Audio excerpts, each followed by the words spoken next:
Hey guys, Aaron Cybertron Zeng here, and today I'm back with another episode of Road to Ranked where I climb the online VGC 20 ladder and provide live commentary as I go. We are jumping back into things with the Ice Cube team that we featured in yesterday's episode, and we're up against a very scary Sun Trick Room team to kick things off. So, it's pretty much the nightmare matchup for Ice Cube, with 3 special attackers, 2 which are fire type and outspeed us. So, unfortunately, we probably cannot lead Ice Cube, as much as I'd like to. I think the route to go for in this game is the Goodra route, as we kind of saw in yesterday's game, because I can just self-Ice Shard to activate Weakness Policy and go from there. The fear, of course, is Trick Room, but I think Indeedee can maybe put in some work. Corviknight's actually quite good here as well, I guess, against the Conkeldurr and the... just the entire Trick Room component of my opponent's team. The question is whether they have Haze or not on the Dusclops.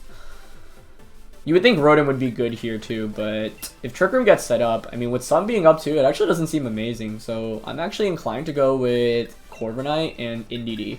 The reason for Indeedee is because I can Heal Pulse and follow me, and the reason for Corviknight is because it does pretty well against the Trick Room component of my opponent's team. If my opponent goes with the Sun route, then I can at least self-Ice Shard and go from there. But this matchup doesn't look amazing, so we'll see how it plays out. As always, if you guys enjoy Road to Ranked, please share support by leaving a like in the video, and I'd really appreciate it. Question of the day, Sword and Shield has been out for pretty much half a year now, so I'm curious how you guys feel about the game, both competitively and casually. Are you still enjoying it? Definitely let me know in the comments below. Give me Charizard and Ninetales, very reminiscent of when we went up against this with Darmanitan, but I'd rather see that than Trick Room, I guess, so we'll take it. Question is how bulky your Charizard is, because what I'm leaning towards turn 1 is... Oh, it's Scarf Ninetales too, so we actually get the Hail up. That's a very big deal. Yeah, that's huge. Because now it means if you want to set up the Sun, you have to swap Ninetales out and back in. So the fact we confirmed Scarf early on is very good information. I'm leaning towards the self-Ice Shard here. I'm just worried about my opponent going for Scarf Hypnosis onto Goodra. It's my one fear right now, but I think I'm just going to go for the Ice Shard Wormwind into Charizard. I'd rather see the hard, Sun component, and especially because they're Scarf, but Scarf Ninetales, you know, will want to run like Heat Wave, Overheat, and Solar Beam, and then you have a lot of flex moves for the 4th one. You can run Flamethrower, Hypnosis, Fake Tears, and Hypnosis is the one thing I'm fearing right now. And to be honest, if my opponent had it, I do think it's probably your best play to just go for it into Goodra, but, you know, losing to like a blind Hypnosis turn 1 on your Dynamax Pokemon can always be pretty frustrating. So, I mean, one way I could have gotten around this, theoretically, is protecting, but then I don't get the Weakness Policy off, so I don't know. I think I just have to play it out here. If they don't have Hypnosis, then they're in a lot of trouble, I think. So they have to have Hypnosis, they have to target Goodra, and they have to hit it for this to be the worst case scenario for us. We'll get the Weakness Policy off, which is obviously good. Best case is my opponent just knocks out the Ninetales and gives me a free switch in into my Indeedee so I can Heal Pulse.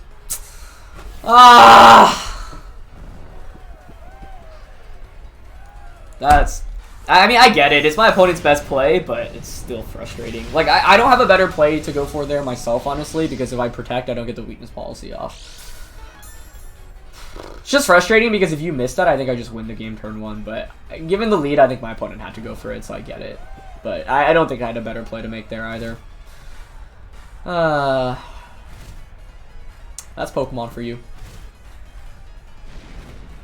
Yeah, I think like Hypnosis is a frustrating move to go up against because it's like only 60% accurate, so it's not a move you really should be using consistently and just trying to hit blind. But once again, I understand why my opponent went for it. We have to bring out Indeedee here. I have Safeguard, but it doesn't matter because he's probably just going to go for the Scarf Hypnosis. I don't even see a point in going for Follow Me. I'm not really going to take that much damage anyway. If I wake up here, we're still fine then, honestly. But I'm going to go for the Heal Pulse in case my opponent misses, so I can heal Goodra pretty much back to full. And I'm still going to aggressively target down the Charizard here. Yeah. So unfortunately, worst case happened. He did have Hypnosis, and he just went for it. Ninetales switches out, though, so at least we'll get a Heal Pulse off here. And honestly, if we wake up, things will be fine. Because my opponent's already committed their Dynamax, so they're going to frisk my items, but I don't really care about that. Gonna be a Wildfire into Indeedee. Yep, so there wasn't any point in going for Follow Me there. That almost one-shots us. That's so much damage. I just feel the 3-turn sleep happening right now. Oh, it's so frustrating. Let's see. We're gonna at least heal back to full with Heal Pulse, which is nice. But I can see my opponent just like switching the Ninetales back in and just going for more blind Hypnosis. But we actually wake up. Okay. Thank you, Goodra. Thank you. The thing about something like a Blind Hypnosis is that there's so much variance, because if you miss it, you're already in a lot of trouble, and even if you hit it, you're still kind of in a bad spot, because Hypnosis is almost always going to be going first when you're using Scarf Ninetales, so your opponent's already going to burn a turn to sleep. So, you know, we had that we could wake up this turn, the following turn, or the turn after, but the fact is that you burned that first turn to sleep immediately, which is always good. So that ends up working out great for us. Obviously, had we just connected turn 1, would have been even better, but I'll take it. Goodra heals back all the way to near full HP, and we still have 1 turn of Dynamax, whereas our opponent's Dynamax is stalled out. And as we saw, as Ninetales comes back out, that really isn't too much of a problem. So I think what I can go for here is just go for the safe Follow Me. I really don't want to get Hypnosis again, and Corviknight should beat Dusclops, Rhyperior, and this is actually interesting. I mean, I think here you go for the Blind Hypnosis onto the Goodra, and you go for Trick Room. But Ninetales is the main threat to my Corviknight. So I think I'm just going to play it safe here. I'm going to Follow Me, and I wonder if Max Ooze KOs Ninetales. I think it's better just to play it safe. Yeah, I don't want to risk it. It probably does KO, but I don't really think I need that boost anyway. I'd rather just go for the safe Follow Me. I mean, my opponent could also just, like, I don't know, Heat Wave, Haze, or Nightshade. They actually are going for the Heat Wave option. Indeed, he dodges it, so that was an opportunity for a self-heal pulse. And I think we still faint from... Oh, actually, we might hang on from G-Max Wildfire. I think we might hang on with just, like, a sliver of HP. Either way, it's probably Trick Room going up here. If it's not Trick Room, I think we just win. Yeah. So now the question is the Dusclops moveset. Does it have, like, Haze / Will-O-Wisp? That is my main question. And is it, like, Conkeldurr? If it is Conkeldurr, do you have Thunder Punch? A lot of questions right now, actually. Yeah, so we do actually hang on from Wildfire. It is Conkeldurr. Okay. The other question is, what item is your Conkeldurr? And you can't Mach Punch me. I wonder if you have Haze. Still 1 turn of Wildfire, which is not great. Follow Me is pretty safe here. I mean, I think theoretically Corviknight should win against Dusclops, but I'm worried that this Conkeldurr has Thunder Punch, because that will beat the Corviknight. So, one interesting play we can make is actually swapping NDD out, but I'm worried about Ice Punch, and I think I'd rather just go for the Follow Me Draco Meteor. Draco Meteor at +2 will KO Conkeldurr if it's not Assault Vested, so the question now is, are you AB Conkeldurr? If you're not, then the Follow Me Draco just gets the KO, and I think we just win the game. He's actually going to Nightshade. Okay, so the Follow Me there works out. And Drain Punch, okay. That was expected. Nothing too surprising there. But the fact it's Nightshade and not Haze makes me think it doesn't have Haze. That being said, I feel like Conkeldurr might have opted to Protect there if you are Guts, so I feel like it's probably Assault Vest. So. Nope. Okay, that should be game then. Nice. Ugh. Blind Hypnosis is so scary to go up against, though. I mean, it's not over yet, but I don't see how this Dusclops beats Corviknight with Bulk Up. Yeah. So I think the route I was most scared of was my opponent just leading Dusclops, setting up Trick Room, and going from there. Because if you self-bulldoze, you can still put in some work, although that's why I really liked Corviknight against the Conkeldurr, Rhyperior, and Dusclops core in this game. I'm going to go for a Bulk Up. I want to scout out for Dusclops' moves right now, and I guess Sludge Bombing is fine. I don't want to keep lowering my special attack. I can get a Poison chance as well, which would make my life a little easier. Yeah, my opponent's just going to forfeit. So this game could have been a lot scarier if I took like 2 or 3 turns of sleep, but once again, the odds are in your favor if you're going up against Scarf Blind Hypnosis, because you take a turn of sleep and they have to hit it, and then after then, if you just wake up, like, things are pretty good. So we were lucky enough that we at least woke up after the first turn. Could have been very ugly if it took more turns than that, but yeah. So Life Orb Charizard, Scarf Ninetales, no Solar Beam, which is interesting. It has Fake Tears and Hypnosis. It was banned at Conkeldurr. Oh, wow. Did have Thunder Punch. But yeah, because it wasn't Assault Vest, that was good. This had Will-O-Wisp, but in the end, didn't have a way to really deal with like 2v1, I think. Because even with Will-O-Wisp, yeah, as you saw, this doesn't have Pain Split, so we'd eventually just whittle away at it while healing back, as its weakness policy, yeah. So, pretty standard for the most part there. I think the only question I often have with those teams is, what item does your Ninetales have? Are you Scarfed? Are you Sashed? Are you Spexed? You know, does the Charizard maybe... I mean, I was going to say have a Charty Berry, but I think Life Orb is just very, very common. The other question is the Venusaur item. Are you Sashed? Are you Wide Lens? And do you have Protect? But yeah, I'll take it. We were lucky enough that we woke up fast with the Goodra. So we're up against kind of another Trick Room team here. Gigalith is something that has popped up a little bit more recently. We've got Hat Indeedee as well, so kind of a throwback to way earlier on. Could be a decent game for Corviknight, honestly. Once again, not a great Ice Cube game because of the special attackers and Trick Room. The thing about Ice Cube is it's like mid-tier speed, right? But here my opponent has a lot of really like slow Pokemon, and Ice Cube would be good against the, I guess, the X-Control, like the faster mode in my opponent's team. But I think I'm going to bring it just maybe in the back. Honestly, Rotom looks amazing here on paper, but it's probably, I mean, it should be Mold Breaker X-Control. Although I guess it could be, yeah, you do have Sand on that team. So I think I'm going to bring Rotom. I definitely want Corviknight. Honestly, the route I'm thinking is Corviknight Indeedee, which sets up the terrain for Corviknight, which makes it very hard to KO just from the start. And in the back, I'm thinking Rotom and honestly Ice Cube, yeah. Mainly because Ice Cube does have, you know, Liquidation, so I can actually hit a lot of Pokemon for super effective damage. And if we actually get a Belly Drum off, which could be possible in this game depending on our setup, then we could maybe Sweep Throw. But the idea of leading Corviknight is, I think my opponent's probably going to want to go with the Trick Room route, but Corviknight with the Psychic Seed, and a Bulk Up will be very, very difficult to KO. Kind of reminds me of yesterday's episode. I think we went Dynamax Goodra first, Dynamax Corviknight second, so maybe we'll Dynamax Ice Cube in the third, but yeah. If there weren't Trick Room, I think I would actually try to commit very hard to the Ice Cube setup. I would probably lead Ice Cube Indeedee, just Belly Drum, follow me turn 1, and then bring in the Ninetales, but not the case here. And I didn't play optimally with Ice Cube yesterday. It's actually Instant Togekiss. Okay. Huh. Well, Ice Cube actually maybe could have worked out as a lead here. It actually would have been phenomenal now that I think about it, I think. But, actually not really, because I still have to worry about Togekiss having Max Flare. So, I think Corviknight was just way too good to not lead in this game. In turn 1, I'm thinking of just going for Bulk Up. Yeah, we redirect the Intimidate, which is nice too, so Flare Blitzes are doing less. I mean, I'm honestly leaning towards just like Bulk Up, and I don't want to Heal Pulse, I think, because I'll be pretty fast. So I'm thinking like Bulk Up here, and maybe just Psychic the Togekiss.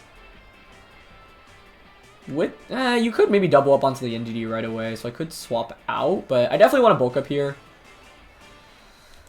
Swapping Indeedee out might be worth it for Heal Pulses, but I guess if you KO Indeedee, I get a free switching into Rotom, which is also really good. So I don't mind just going for Bulk Up Psychic here, I think. Other question is whether you max Togekiss, but that would be kind of risky. And my opponent does go for a max, but I guess theoretically Incineroar could max as well, but I think Togekiss maxing makes sense. Follow Me might have been safer just to redirect a Max Flare, and now that I think about it, one play my opponent could make is Max Flare Flare Blitz into Corviknight, and that would be pretty bad for us. So I think in retrospect, a Follow Me is just safer there. Let's see. Okay, Psychic actually doesn't do bad damage though. Yeah, there it is. I should have just followed me. That doesn't do that much damage though, but I think Flare Blitz might still KO Corviknight. It'll be close, honestly. If it doesn't KO, this is totally fine with me then. But Follow Me would have just been safer there. Get the guaranteed Bulk Up off. Don't take any damage. It's gonna... He's actually gonna taunt into the Indeedee. Okay, well obviously Max Flare is gonna do a fair amount to the Corviknight right now, but it's not the end of the world. I'm actually thinking of maxing and guarding here, and swapping Indeedee out into Rotom. Yeah.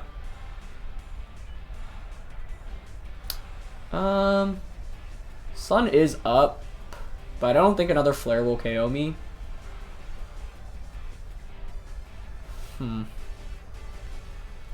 I actually did not expect the taunt. I should have just followed me there. I mean, I want to Roost here, but obviously you're just going to Flare me. I mean, I could just max Steel Spike, switch Indeedee out. Actually, I would have liked to just Steel Spike Psychic the Togekiss, I think, because Psychic was doing a fair amount. That looks like a pretty offensive Togekiss. Ooh, I guess I should have played around the fact that it could have been Crit Kiss. So I should have just followed me turn 1. I don't know why I wasn't anticipating Max Flare as much as I should have. And I also could have maybe conserved my Dynamax for Rotom in this game, so a bunch of misplays.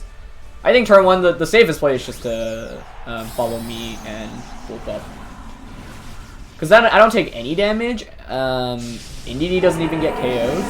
And now, like, Corviknight, if it gets crit, might just get KO'd here, which is what I'm worried about. Okay, another flare. Yep. Right, we survived that, though. It's good.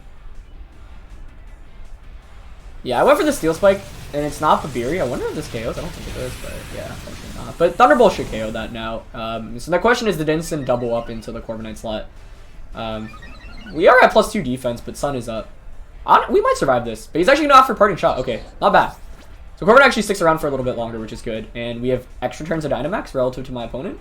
I think Life Orb Thunderbolt should still KO the Togekiss. We should outspeed because we're very offensive. So, yeah, not terrible, but I think I definitely could have played this game a little bit better. Ah, it's Excadrill. Is it Mold Breaker? It is. Okay, that's not good. I guess that's not the end of the world, though.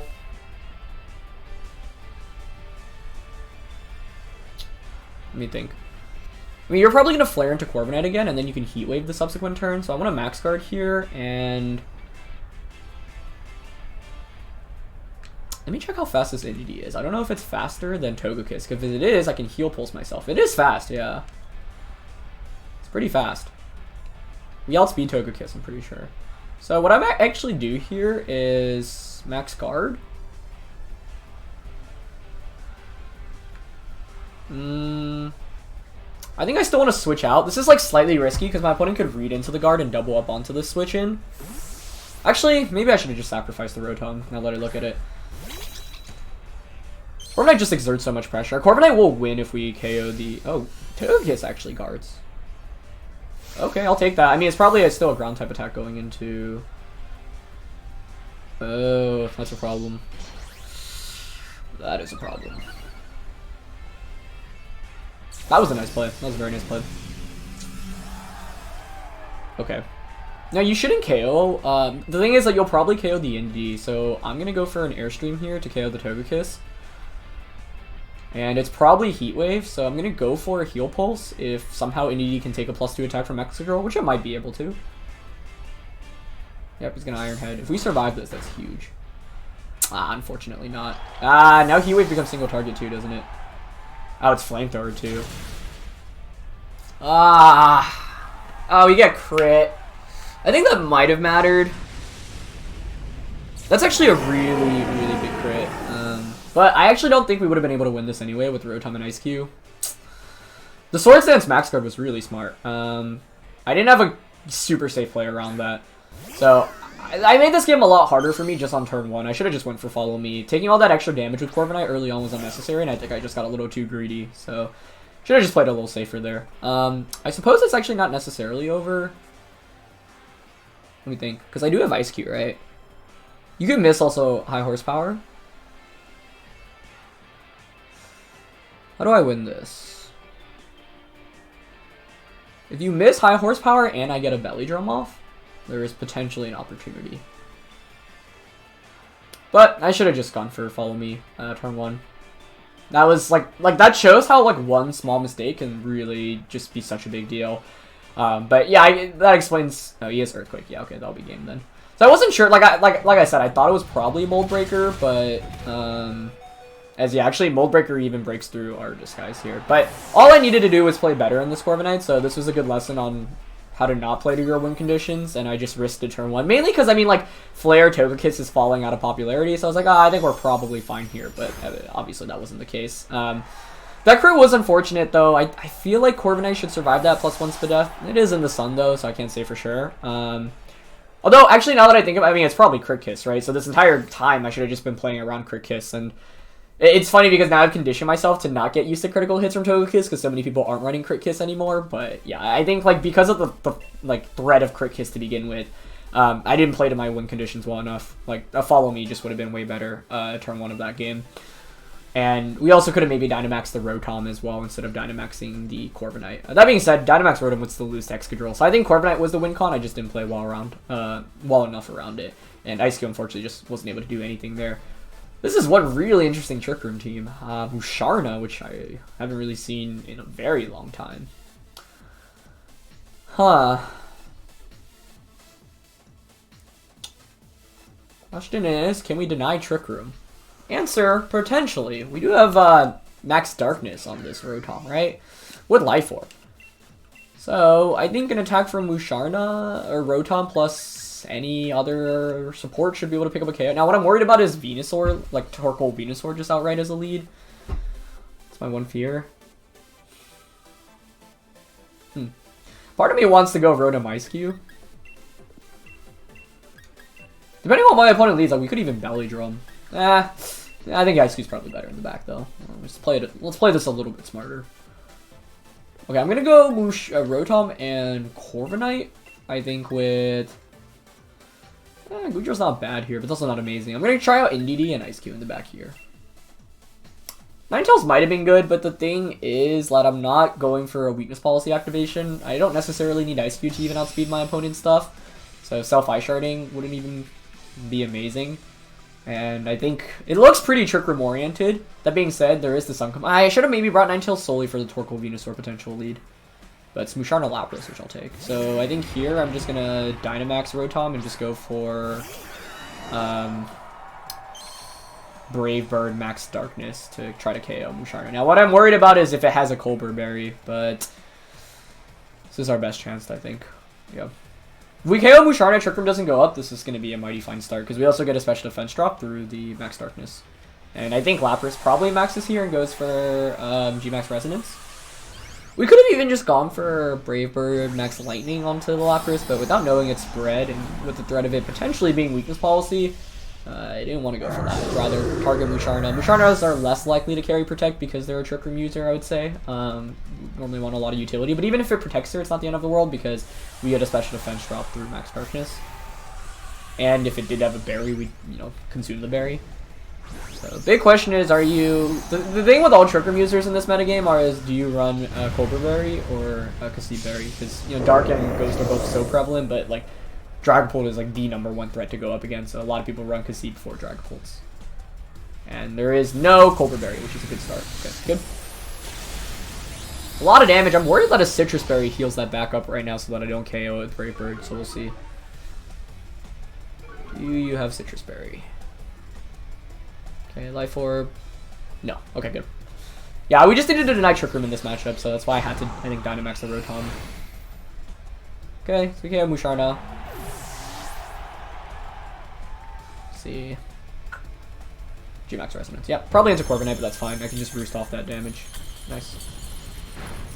Not bad. Yeah, we don't take very much. I really threw it. Corviknight's just such a good Pokemon, and you have to play it properly, and I haven't gotten too much experience with it, so that last game was a good how to not play with Corviknight game. But yeah, I just got a little greedy and didn't expect the fire type attack on Togekiss, just because it's been a while. I feel like a lot of players have been running. Torkoal comes out. Okay. Torkoal coming out is fine because we can just max Geyser here to change the weather. Yeah, and I think I'd probably swap the Corviknight out here. We'll want Ice Cube in this late game, but I think going into Indeedee here is fine. Yeah, I'm just going to max Geyser, change the weather, and go out into Indeedee. By changing the weather, Torkoal is absolutely useless. Torkoal in rain is one of the saddest Pokemon you could have in this metagame. Because its fire type attacks are going to be doing absolutely no damage. It's can't go for Solar Beam as well, so I think Geysering just always is the safest play there, just to cover for the Solar Beam option. Torkoal might protect, but if it does, whatever, I still change the weather, so I think that's just the safest play to go for. We're not going to knock this out. It probably does 60-70%. A little bit more, actually. We actually could have just stayed in with Corviknight and Brave Birded, but I don't mind switching out Corviknight because once we stall out Dynamax, we can also just have the Psychic Seed, and there's Max Lightning onto Rotom, actually. Okay. That changes the terrain. Not really relevant here. Although it will mean that I don't get my Psychic Seed with Corviknight. We also confirmed that it has Max Lightning, as Torkoal just out for Heat Wave. Yeah, nice. Okay, not bad. I think I'm just going to Heal Pulse myself here and go for a Max Darkness to get another special defense drop onto the Lapras. I still don't know the item on the Lapras. I just don't want to activate a weakness policy. This Lapras isn't really doing much damage right now to me anyway, and I'm pretty fast. So this is why I was like, okay, if I deny Trick Room, I should be able to just win this game. Yeah, so it's going to be a Protect, but that doesn't really matter. I think Darkness still KOs even through Protect, and even if it doesn't, I more importantly get the Heal Pulse and the special defense drop onto Lapras. So all good things for us here. Okay. There's Max Darkness. And that's KO. Yeah. So the reason to Darkness there is because Geyser, that was a crit, which maybe would have mattered. I don't know. I mean, the Torkoal was at like, what, 10%? So we knew it would do 40% with screens up, which I think we get anyway. But the main reason for that is I just don't want to activate a potential weakness policy on Lapras.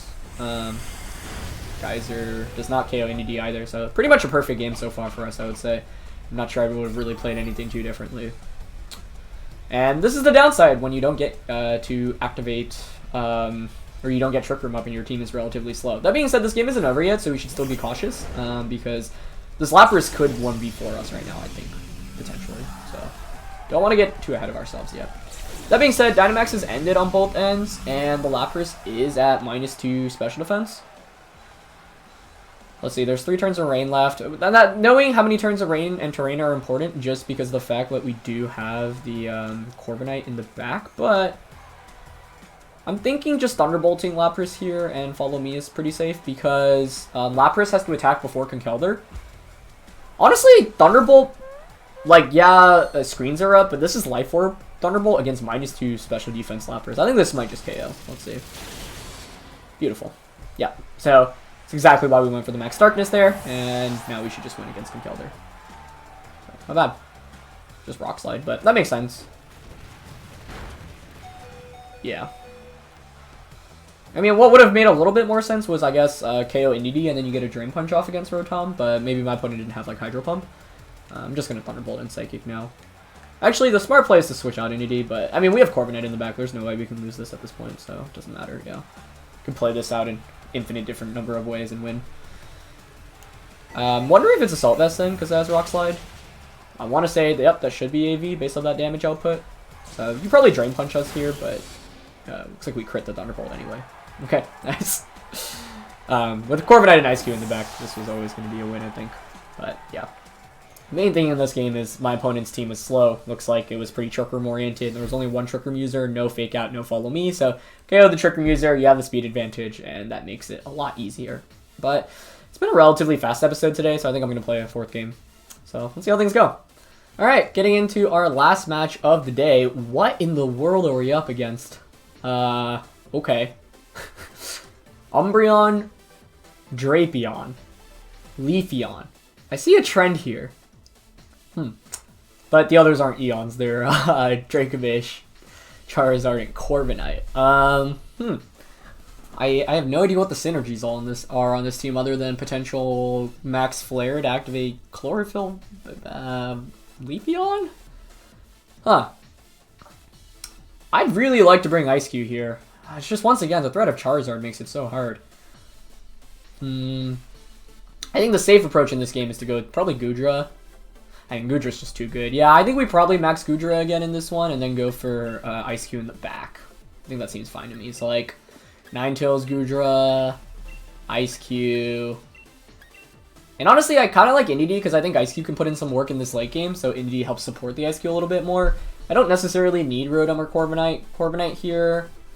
Honestly, Corviknight's not bad because of, like, if I go, one approach I could have went in this game was, like, just try to boost up with Corviknight and win in the late game after stalling out Dynamax from my opponent's end.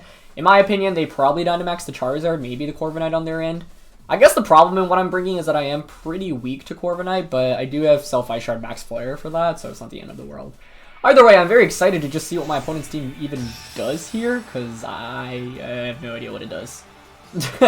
Alright, we're about to find out though. Alright, let's see. Okay, yeah, it's just so many we run into so many Charizards while running Ice Cube, and there it is, Charizard lead. So yeah, just can't go with it. But I think we probably just go for the Self-Ice Shard, Dynamax, and Draco. Sorry, Max Wormwind into Charizard. Because once we knock out Charizard, regular Ice Cube can actually Belly Drum and maybe sweep in this game. We do have to worry about Snarls from Umbreon as well, but I don't think I deviate from my play of Self-Ice Sharding. I think that it depends on how bulky Charizard is, but if it's not very bulky, I like this plus the hail damage plus if Charizard is Life Orb might just add up to a KO. Although I think we went up against this in the last episode yesterday, and Charizard was able to hang on. That was the one with like Dragon Pulse Charizard, which was crazy to see. But Once again, like, I think the Goodra on this team is really good because it covers the Charizard weakness, as it is regular Charizard, not G-Maxard. Could be good, although I think you probably just go for the Max Flare onto Ninetales and probably a Snarl from the, from the Umbreon if I had to guess, so I'm curious how fast Umbreon is. If Goodra outspeeds it, then I think this will be totally fine, but if Umbreon is faster, that'd be very scary. Normally Umbreons have, like, no speed investment, though, so... Even if it's a Snarl coming out, if I get the Ice Shard and the Draco off and you're setting up the Sun, you actually take more damage from, the Sun anyway, through Solar Power. Alright, so we get the weakness policy stuff going off again, and honestly, Goodra is kind of a slept-on Pokemon, like, especially because so many people are running Assault Vest with Fake Tears, but I really like this offensive weakness policy set. Especially because people don't see it coming with this lead very often. Okay, so, yep. Run into so many Charizards recently, though. I wouldn't be surprised if there's a Leafeon in the back now, like Chlorophyll's activated, but I don't think that's too much of a threat. Now, should be Snarl coming out, but if Ninetales were to stick around for a little bit longer, that'd be pretty clutch. So we're getting the +2 Max Wormwind off, indeed we outspeed the Charizard, but it's not Life Orb, and yeah, it's bulky enough to actually hang on with a fair amount of HP from a +2 Draco, or Max Wormwind, I should say. So it should be Snarl coming out here. Yep. But I think Goodra is still in a fine position. Pretty interesting to see regular Zard over G-Max Zard, though. It's been a very long time since I've seen that. But, to no surprise, yep, it is Solar Power. I mean, obviously another Max Wormwind. I think I have to go out to Indeedee, unfortunately. But maybe this is fine. I think a Max Flare will just KO Indeedee, but if I brought in the Ice Cube was just getting KO'd anyway by Max Flare, and I really didn't want that to happen. So I think what I can go for here is, I don't even see a point in Follow Meing. Might as well just Heal Pulse. I wonder if Max Ooze plus Solar Power gets the KO, but I can't risk it, honestly, because if it doesn't KO, Charizard just dunks on Ice Cube otherwise. It's gonna be an Airstream, though. That might not knock us out. Yeah, it doesn't, because you're not Life Orb. So, that will allow the Umbreon to attack before my Goodra, but I'll take that, because I have the Dynamax advantage, and actually heal back with Heal Pulse as well, so we have, like, a full HP Goodra, so... Today's been a pretty Goodra-centered episode as opposed to Ice Cube, but there were just no games where we really could have brought Ice Cube in where it could have thrived. Like, once again, leading Ice Cube into this is just terrible. I guess what we could do is, like, lead Ninetales Ice Cube, Ice Shard, Dynamax Ice Cube, and Max Geyser into Charizard. I don't even know if that KOs, though, and if it doesn't, and I'm pretty sure it doesn't without, like, a boosting item, then the Charizard just Max Flares us, and we take so much damage in return, so that never feels worth it to me. Okay. Oh, yep. So Goodra's back to neutral, but honestly I'm fine with that. As you'll see, even with the speed increase, that Umbreon's still really slow. So I'm okay with that. I'd love to get a Belly Drum off and sweep with Ice Cube in this late game now that we have eliminated Charizard, and that is potentially possible. We just don't have as Drapion comes in. I mean, this really could be a position for Ice Cube, but Ice Cube does have to worry about foul play from Umbreon, I guess, which is also pretty scary. Psychic is literally useless here. I mean, we don't really have any play to go for other than Follow Me, I guess. So I'm leaning towards just Follow Me, Max Wormwind here into the Umbreon. Yeah. Seems okay. Problem is, yeah, I mean, Umbreon's normally carry foul play, so that's actually kind of a counter to Ice Cube. But we're basically making Drapion relatively useless, and Max Wormwind actually does a pretty good amount there, so maybe that's in KO range from like an Icicle Crash from Ice Cube and another Draco Meteor from the Goodra. These Snarls have been annoying though, as you can tell. Ugh, Swords Dance. Okay, I did not see that coming. That could be bad. I don't think Snarl KOs Indeedee here though, no it doesn't. The thing is that Drapion's still faster here. It's leftovers, Umbreon. I actually need to start diverting attention onto Drapion. It's at +1 attack, but Umbreon's not doing much, whereas Drapion is a very big nuisance. But, I mean, I could switch Indeedee out into Ice Cube here. Reason being is that so then I can switch Goodra after getting this Draco Meteor off. Yeah, I actually think that's worth it, because if I stay in with Goodra, it's just its special attack is going to be lowered so much. I mean, maybe Goodra just gets KO'd here, actually, by, like, a Poison Jab. I did not expect Swords Dance Drapion. I mean, I didn't really know what to expect from my opponent's team in general, I guess. Okay, Draco does good damage, but... Oh, this guy's greeting. That might be a big mistake for my opponent, honestly. Yeah, that's very good for us, actually, I think. It's Moonlight, too. Oh, my goodness. That's fun. Huh. Now the question is, do you expect the Belly Drum? I could go for a very aggro play of Belly Drumming this next turn. And I think I'm actually going to go for this. I'm going to Belly Drum, and I'm going to switch Goodra out. Because then what happens is if you KO Indeedee, unless you make the call of foul playing here, and honestly, you probably should foul play, but I kind of want to just go for it, see if I can get it off. The safer play would have been to probably just Ice Skull Crash Drapion. Leech Life, okay. Yeah, so the thing is, my opponent doesn't foul play here. Oh wait, Umbreon should be faster than us. Oh wait, that's bad for many reasons, because it just...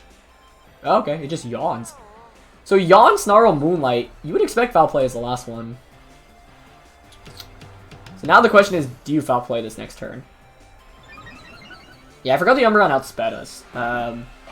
So it would have worked out in the sense that if it foul played this turn, we would have gotten the Belly Drum off, but the safer play, I mean, yeah, actually, Yawn isn't surprising either to see. It's not like, yeah, anything too shocking. Now the question is the Draco Meteor KO, because this Umbreon's just going to stall out things forever. But Umbreons normally don't have Protect, so now it's a question of do you have... My opponent could also go for a physical type attack onto Ice Cube. I'm going to Ice Skull Crash the Umbreon. This is at +3 though, right? I can't afford that attacking. Yeah, I'm going to Ice Skull Crash and just Draco it. I mean, I lose to this Umbreon, I think. So actually Fire Blast, because I need to conserve Draco Meteor. Wait, he doesn't have foul play. Oh, we did it with Ice Cube! But we didn't do it well, because you should always assume foul play on Umbreon. It's not over yet. I mean, my opponent still has a Pokemon in the back, and we get put to sleep here. But at least Ice Cube gets... And it doesn't even KO Umbreon. Oh my goodness. I gotta admit, Ice Cube is honestly kind of underwhelming. His damage output is just not amazing.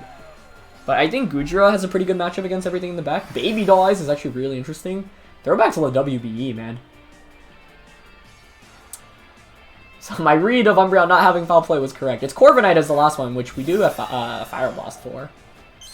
I think I have to KO the Umbreon this turn because of Yawn Pressure, so I just go for Sludge Bomb. And now it's a question of whether I hit my Fire Blasts.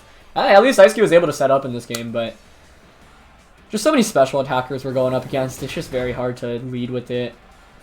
But maybe it's maybe I actually don't know how this team is meant to be played with. I don't know if you're supposed to just lead it. Yep. All right, so it's a 1v1 now. Oh wait, I forgot Ice Cube has Ice Face. Never mind. It's not a 1v1. So we can even just wake up this next turn and end the game with Ice Cube. Come on, Ice Cube. Do it for the culture. Do it for all the fans watching right now. Show us what you're worth. Either way, yeah. I had to Fire Blast the Drapion, because if I Draco Meteor there, I think I lose the game. Ice Cube actually wakes up, too. Alright. We got an Ice Cube sweep off. It wasn't even a sweep. I mean, it couldn't even KO Corviknight or Umbreon. But I guess it was at +5 attack rather than +6 attack.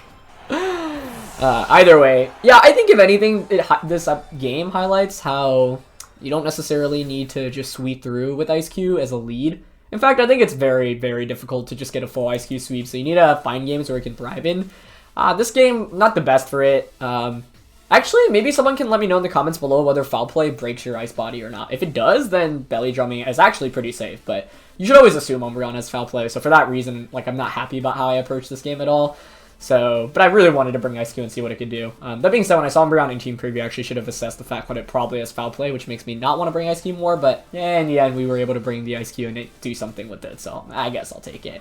Anyway, guys, that's going to be it for this episode. Thank you guys, as always, for watching. Leave a like if you enjoyed, and I'll catch you guys soon. Alright, peace.